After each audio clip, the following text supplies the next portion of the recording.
Hey Kings, and welcome back to the Augustus Maximus channel and the world of Fallout 4, more specifically the Tale of the Enclave, or America Rising.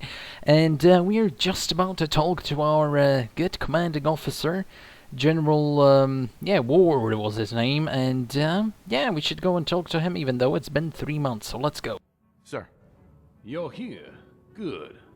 All things considered, this facility is in better shape than we expected. Corporal Fitzpatrick's performing some pre-flight checks. He says he'll have it done by tomorrow. Come back then. Dismissed. Okay, that's a bit of a cock block. I also made sure to wait before coming here, but okay, let's try this one again.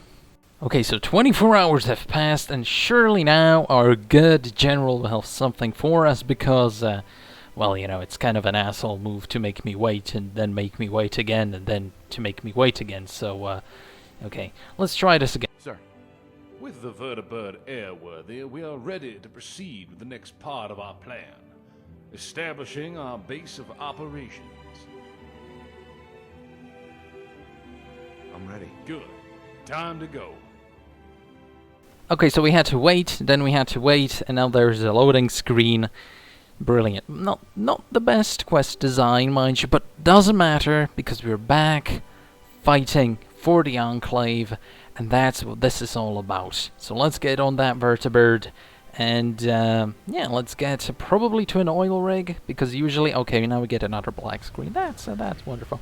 But doesn't matter. We're back playing with the Enclave, as the Enclave, fighting for the Enclave, because you know, we have to balance it out. There's been some negativity online recently towards the Enclave. That's not gonna fly with me. So we're gonna balance the amount of negativity with a good amount of positivity, because the Enclave, to me, is extremely interesting when considering all the factions within the Fallout lore. To me, the Enclave always seemed like, I know, it's kind of subjective, obviously, because objectively trying to somehow analyze these individual factions is not necessarily possible. I mean, for some people and from some perspectives, the NCR might be a good force within the Fallout Wasteland. For some people, the Caesar's Legion might be a really good force within the Fallout Wasteland because it's so efficient. I think the Enclave essentially serves as the combining force. When Caesar talks about the synthesis of the NCR and the Caesar's Legion, in many ways I sort of see the Enclave as being the combination of these two parts, because it's ruthless, it's aggressive, but at the same time it does have the advantage of not disregarding, for example, technology. In fact, it has some of the most advanced technology available. It has well, power armor, has plasma weaponry, everything like that. Essentially, it's the synthesis between the NCR and the Legion, as well as the Brotherhood, while being also more powerful than the Brotherhood. It also has access to essentially super soldiers, if you take into consideration Frank Horrigan, everything like that. So the Enclave, by any stretch of the imagination, whatever, should be the dominant force within the Wasteland. And in fact, I do believe that if the writers allowed you to have a little bit more choice in Fallout 2, you would see that, logically speaking, within the lore, the Enclave should be the one to win. I mean, all pointers point towards that fact, were it not for the ungodly strength of the Chosen One. But here we go, we are on the oil rig, and we are about to fight a tremendous amount of ghouls, and this is going to be quite worrying. But luckily, we do have an automatic shotgun, so hopefully, yep, there we go. Now that's a lot of ghouls, though. That is a lot of ghouls, and our good general's taking a lot of damage. But damn, there we go. Just a couple of fire rounds, or dragon's breath, I suppose you should call it. And a good automatic shotgun, and you can get anything done, even though it's a Russian shotgun, because obviously it looks like the Russians always make their guns very similar to the AK, within the Fallout universe, it's actually not that terrible to use a Russian gun or a Soviet gun when fighting for the Americans, and the Enclave obviously is sort of an all-American faction, so we should probably switch to the M16 so the general doesn't, or sort of an AR-15 variant, I suppose you could call it, so the general doesn't accuse us of anything, because we're definitely an Enclave all-American force here. But yeah, as far as I understand from the lore videos, mostly, that I've been, watching about the Enclave, it seems like the Soviets and the US government before 2077 and everything like that, the Great War, the Great Nuclear War, it seems like the two governments were actually on relatively good terms. Sort of a Nixon goes to China, but sort of that type of a little bit, not exactly completely friendly, but to a certain extent it wasn't too terrible. So using a Russian gun isn't actually all that terrible. That looks like the command room. Peterson and I will try and get things running from there. There's more to this oil rig than meets the eye. Within the bedrock beneath us should be a production facility and reactor. Find a way into the facility, restore the power, and then return here for further orders. Okay, so those are our orders, and I guess we should fulfill them. Yeah, let's go. So one thing to note actually is then that in comparison with the first episode of this playthrough, I suppose you could call it, because I do plan on finishing it now, just to balance out the negativity towards the amazing Enclave, Sneedclave to be specific. It's yeah, the only real difference is that I'm playing with not a completely different character, is that it's just a different character. I used an alternate life mod to bring myself to the same level that I was with the last character, and I basically cheated in a whole bunch of the weapons that I was using with the last character. But I'm not using any followers because I was sort of a bit awestruck as to just how powerful this character is, and because it's basically I'm playing a level 25 to 27 character. I cheated in, modded in myself into the game with the alternate life start or whatever as a level 25 character, and if you put your points into just weapon tech and everything like that, you can make yourself absurdly powerful. And it's not like you wouldn't be able to gain this all this equipment and all those levels naturally through game time. You'd probably just have to go through a lot of questing. So I didn't really want to do that, and just to continue a let's play that I've lost a save file for, so to say. So there we go, the first door is cleared. And it should be 2 more. But yeah, I just wanted to play through this mod because I wanted to play some Enclave because, well, it's kind of relevant again, and I was kind of missing playing some Fallout because I just haven't played it for a while. A lot of real life stuff going on, but now we're back, ready to fight for the Enclave and clearing this oil rig of filthy, disgusting ghouls. And when talking about the Enclave in sort of a moral way, morally trying to analyze the Enclave, if it's truly the right type of government for the wasteland in general. I'm not entirely sure if I talked about this in the first episode, but let's talk about it even more. You have to take into consideration that there are 2 strands within the Enclave, and everybody always talks about the Enclave from Fallout 2, essentially. But that's an Enclave philosophy that has proven to be a complete failure. Whereas in Fallout 3, which is sort of the most recent canon, quote-unquote canon type of Enclave, except for the Enclave remnants in Fallout New Vegas, that Enclave actually had 2 strands within it. One of them being obviously President Henry Eden, which was sort of a continuation of the Fallout 2 philosophy, where everyone in the wasteland was essentially irradiated, thus not a proper healthy citizen, thus not a human, etc., etc., and should be treated as such.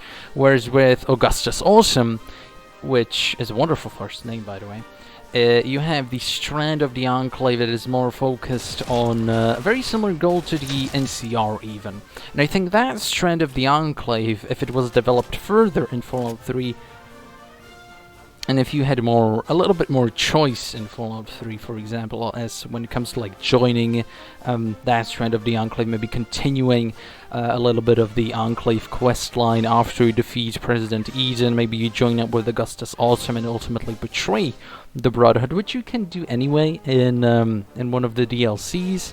But if you continue that that type of line of thought, maybe instead of one of the worst DLCs, you focus on that in one of your DLCs and make that a playable strand of the Enclave, I think more people would appreciate just how diverse the thought is when it comes to the Enclave. Well, you have only 2 strands really, but there we go.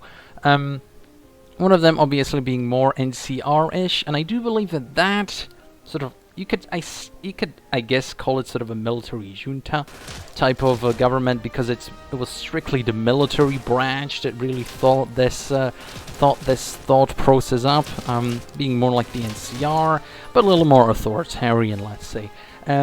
Whereas with the President Eden side of things, the purging side of things, you see a continuation of obviously the Fallout 2 strategy, which was thought out again by the more civilian branch of the government, which again mimics the civilian branch of the government in Fallout 2.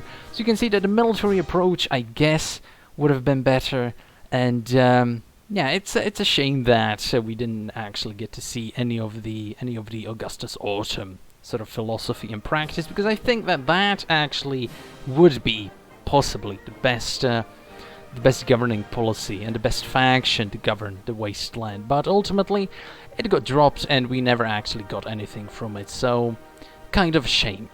And here we go, the final computer. I completely blanked out and I really didn't send this clearance code, even though it's supposed to be the first one that you sent, but I just completely blanked out. So there we go, we should go and talk to the good general again. So we do actually get something done here. Not actually talk to the general, I'm being stupid. We're supposed to clear out the underground facilities, obviously, because that's why we're sent here. And if I know anything about this game and the world of Fallout, it's probably going to be filled again with disgusting ghouls. And the existence of ghouls is actually a really good argument for why the Enclave is right.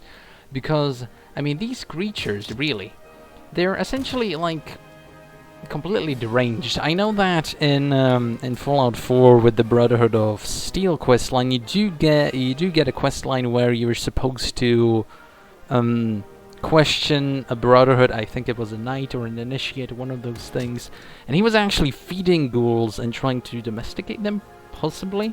Look at that, not even paying attention. But it's yeah, I mean the Brotherhood in Fallout 4 in many ways does resemble the sort of the more military junta approach to the whole question of the Enclave in terms of you know, the Augustus Autumn branch of thought, everything like that. It's very similar. So they kind of went with that, but not necessarily and not far enough. And we have a note. Come on, I've got to be the stupidest man I've ever had to work with. I just got sick. I have enough to be bickering something. Add to clean up. Flip the switch and switch by the water pumps. Okay, so I guess it's sort of a mess. Doesn't go through this guy. Okay, so I guess it's sort of a I guess it's sort of a pretty decent way of actually introducing what we're supposed to do here. I actually played through this mod way back in the day, like 2 years ago or a year ago. Really don't remember this part. Really don't. Maybe because it's so, like, you know, you're just skulking through essentially what is a dungeon or a cave. It's more of a Skyrim dungeon, really. It does kind of look like it too. And just fighting well, I suppose you could call them zombies. You know, the Skyrim dungeons do have their own version of ghouls, obviously. But again, it's been so long since I've played Skyrim that, yeah, I just kind of blank on the name. But they do actually have zombies in that too. So maybe Bethesda just has a very big fascination with making really, really convincing zombies and the undead. Which makes me wonder why there isn't a proper necromancer class or lich class in the Elder Scrolls, really. Now that would be actually kind of cool, but no. We instead have to always be sort of a morally righteous character, which is kind of kind of infuriating. It's also kind of infuriating in some Fallout games. For example, Fallout 3 really did that in sort of a messy way. I guess not this pump. I suppose that's a generator he's been talking about, not to mess with. So, yeah, that's on me, I guess. Okay, we can just walk through. Brilliant. Now that's some next level power armor.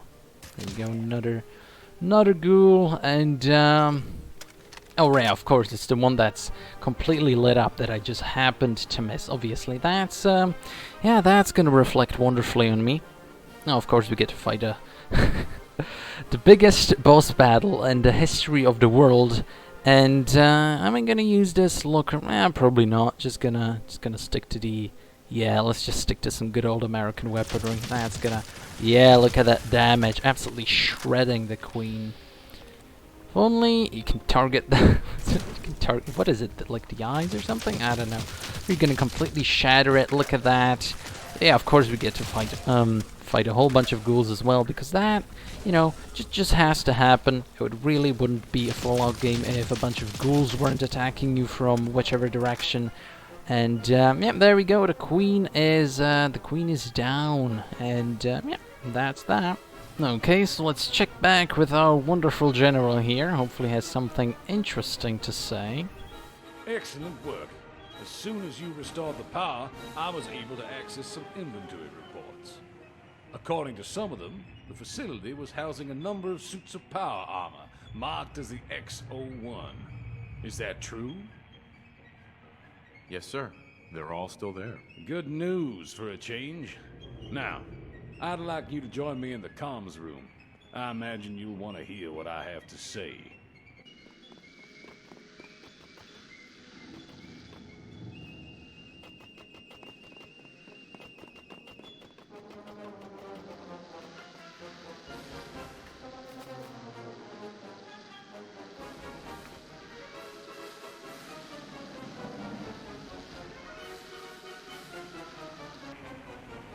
Broadcast equipment still seems to be in working order. Here goes. This is a general announcement to all serving personnel of the United States Armed Forces and United States government.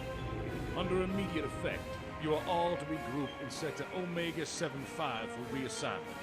Those who disregard this order will be judged as deserters and will be prosecuted to the fullest extent of the law.